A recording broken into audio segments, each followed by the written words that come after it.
DJ. I'm Flor Manisha po. Madam Flor, saan po kayo ngayon? Nasa Rizal. DJ, nakasali na po ako siguro nung May. May yata. Te. Nung May yata po yung DJ. Asan cellphone ko? Di kamusta kayo nang nakausap po ninyo? Hindi ko siya gusto, DJ. Hindi mo siya Hindi ko siya gusto, DJ. Hindi mo siya gusto. Yes. Gusto bakit? Hindi. Basta, DJ. Hindi ko siya gusto. Bakit nga ni? Para alam natin yung magugustuhan mo. Para mahanapan ka namin ng taong hindi tulad niya. Gusto ko DJ, yung malinis sa katawan. Mali. Ganon. Sa personal mo naman talaga malalaman ho yun. Malaman kung malinis mo siya sa katawan. Hindi nakikita ko sa DJ sa Makita mo. kahit sa video call, Oo. nakikita ko siyang hindi siya malinis. Anong nakita mo sa kanya hindi malinis? Tainga? Hindi. Binabasihan ko kasi DJ sa Sorry, DJ Sa kuko. Sa kuko, DJ.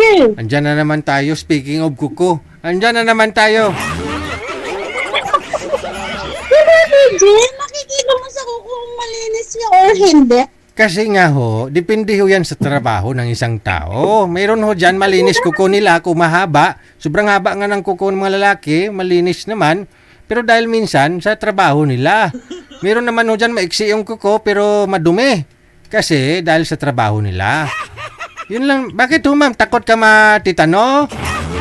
Driver naman siya, DJ. Dapat malinis yung kamay kasi driver siya. Kasi kahit driver, kasi minsan aberya ka ho dyan, no? Minsan, papalit ka ng gulong, no? O di kaya, nagtitipid ka sa pag-maintenance sa kasa, ikaw na mag-maintenance. Ganun ba yung DJ? Oo, ganun po. Kaya, okay lang naman ho yan kung ako may asawa na siguro, siyempre, lilinisan niya rin ho yun. Hindi, No? agent. DJ, binata po siya, taga sa Mindoro. Yung nakilala ko, taga Mindoro. Pero actually, DJ, simula nung pumasok ako dito, na, ang dami nag-message sa akin. Oh? Simula nung sumali ako dito. Maraming nag-message. Ilan may naging boyfriend ka na sa mga nag-message? Meron, gusto ko maging totoo.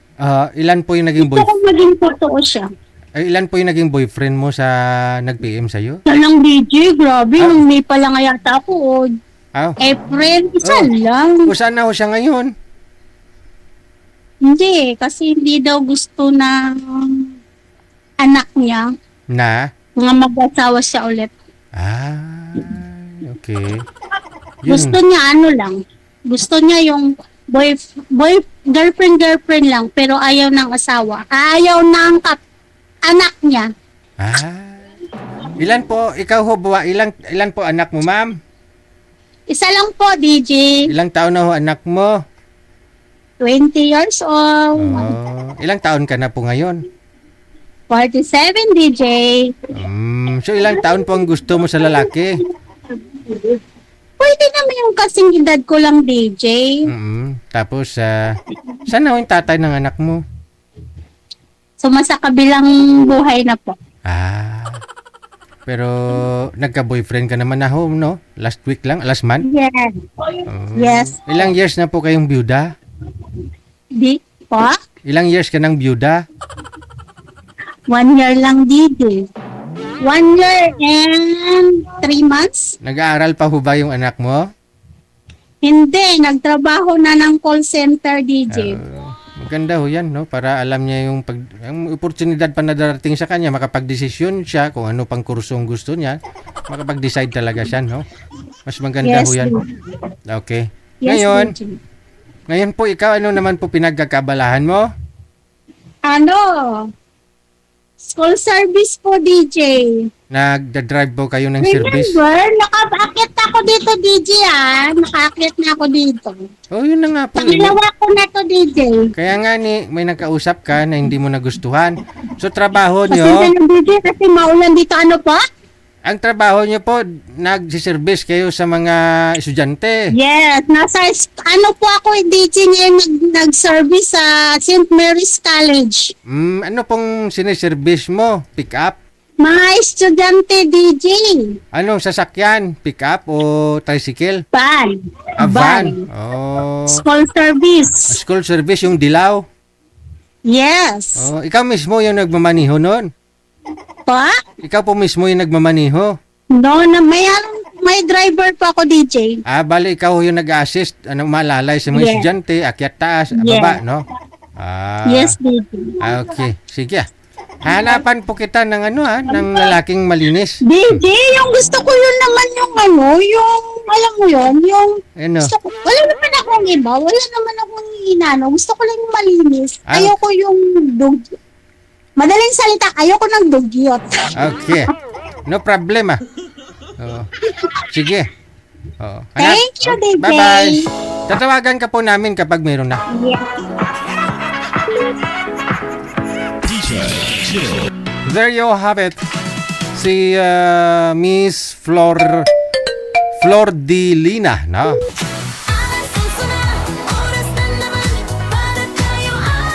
Yung hanap po niya, hindi dugyot. No? Hindi dugyot na lalaki.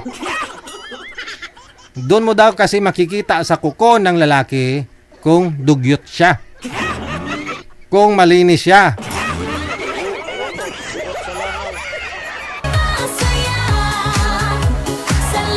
Ilang beses ko ba i-explain dito?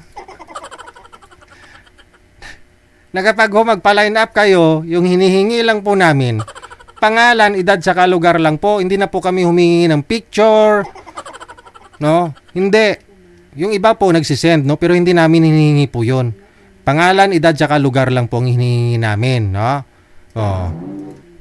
Plus, dagdagan pa ng ng kuko. Pati kuko, gusto nyo picturean muna nila bago magpa-line up.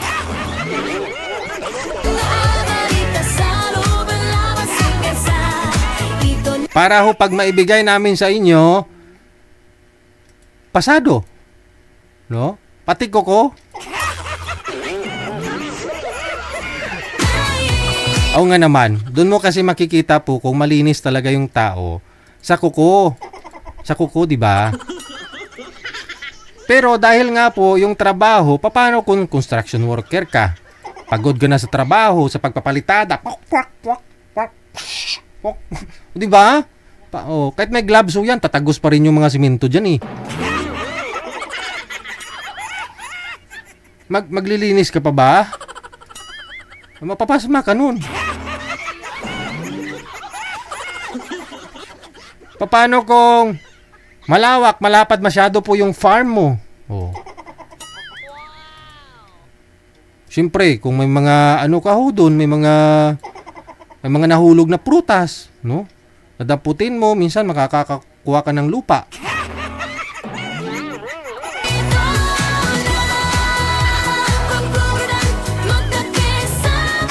Takot ho kayo matitano?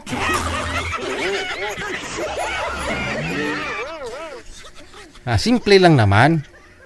Kaya nga mayroong kondom eh.